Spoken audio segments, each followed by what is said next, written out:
సంఘటన ఏంది యాక్చువల్గా ఆ రోజు మా కోవలక్ష్మక్క కూడా ఈ ఎన్నికలకు ఇన్ఛార్జిగా ఉన్నారు. కోవలక్ష్మక్క గారు, బాల్కా సుమన్ గారు కౌన్సిలర్లతో పాటు మేము గేటు దాకా వెళ్లి కౌన్సిలర్ లోపల పంపిస్తామంటే మీరు వెళ్లడానికి వీల్లేదు, ఎమ్మెల్యే అయినా మీరు వెళ్లడానికి వీల్లేదు అని కోవలక్ష్మి గారిని, సుమన్ గారిని 2 కిలోమీటర్ల దూరంలోనే ఆపేశారు. అదే సమయంలో మంత్రి గారి కాన్వాయ్ అక్కడికి వచ్చి పెద్ద ఎత్తున కాంగ్రెస్ నాయకులు, కార్యకర్తలు అందరూ కలిసి ఒక కాన్వాయ్ని లోపల పంపిస్తా ఉన్నారు. ఒక ఎమ్మెల్యేగా లక్ష్మక్కను, మాజీ ఎమ్మెల్యేగా సుమన్ను అలో చేయనప్పుడు ఈ కాన్వాయ్ని ఎలా అలో చేస్తారు? ఇదెక్కడి ప్రజాస్వామ్యము? చట్టం అందరికీ సమానంగా ఉండాలి కదా అని ప్రశ్నిస్తే దాడి చేసింది కాంగ్రెస్ నాయకులు. ముందు రాళ్ల దాడి చేసింది కాంగ్రెస్ కార్యకర్తలు, కాంగ్రెస్ నాయకులు. మూల రాజిరెడ్డి మా నాయకుడి కారును ధ్వంసం చేసినారు. ముందు అద్దాలు, వెనక అద్దాలు, కారు బ్యానెట్ ను మొత్తం పగలగొట్టేసినారు. దాడి చేసింది వాళ్ళు, అక్రమంగా చట్ట విరుద్ధంగా వ్యవహరించింది వాళ్ళు. పైగా మళ్ళీ మా నాయకుల మీద కేసు పెట్టి ఇవాళ జైల్లో పెట్టినారు. అది కూడా ఎంత దుర్మార్గం అంటే పక్కనే లక్షట్పేటలో జైలుంది, అదే రామగుండం పోలీస్ కమిషనరేట్ పరిధిలో పెద్దపల్లిలో జైలుంది, పక్కనే ఆసిఫాబాద్ లో జైలుంది.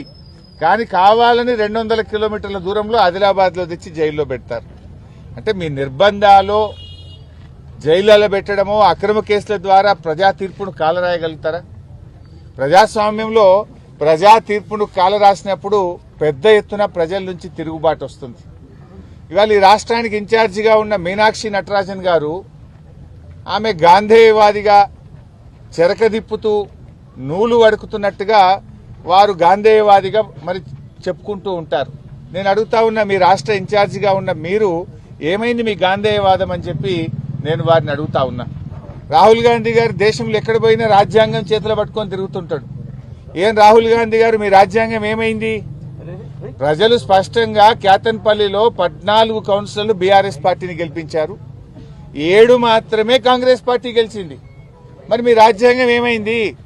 ఈ రాష్ట్రంలో పట్టపగలు రాజ్యాంగం కూనీ అవుతా ఉంటే రాహుల్ గాంధీ గారు ఎందుకు స్పందించరు?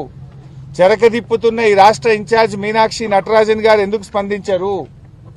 ఓటరు తీర్పును కాదని పోలీస్ లాఠీని నమ్ముకొని ఇలా రాజకీయం నడుపుతా ఉన్నారు. మంత్రి వివేక్ గారు, మీ ప్రజలు మీ ఓటర్లు తీర్పిచ్చారు, దాన్ని మీరు శిరసావహించాలి. ప్రజా తీర్పును కాలరాసే విధంగా పోలీస్ లాఠీని అడ్డం పెట్టుకొని ఈ రాజకీయం చేయడం ఏంది? ఈ ఎన్నికల ప్రక్రియ జరపడం ఏంది అని చెప్పి